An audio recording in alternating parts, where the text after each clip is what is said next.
سورة فاتحة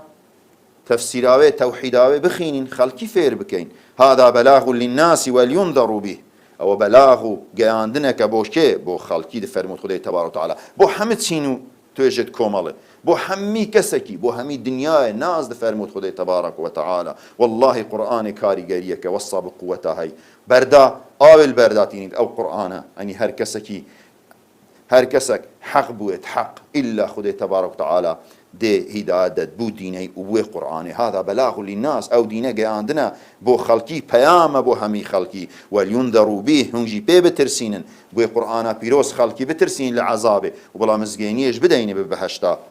بانو برين ولينذروا به وليعلموا بلا تساق بزانا أنما هو إله واحد خداي تبارك وتعالى تاكو تنهايا بيش شريكها وبش يعني خلقي غازب كان بو توحيده خلقي دور بيخينكو بستسق قبرا سمزارا حيوانا بو سر برون طوافال دوري بكن هاوار بكني ولا بياوتساكا رز قيمة أخوها الدفما بس هيت كسكي حق عبادتينيا نم پیغمبركي نيردراو نم ملائكتكي نزيك لخدي تبارك وتعالى هيت كسكي نبياوتساككي حق وينيك وام عبادتي بو بكين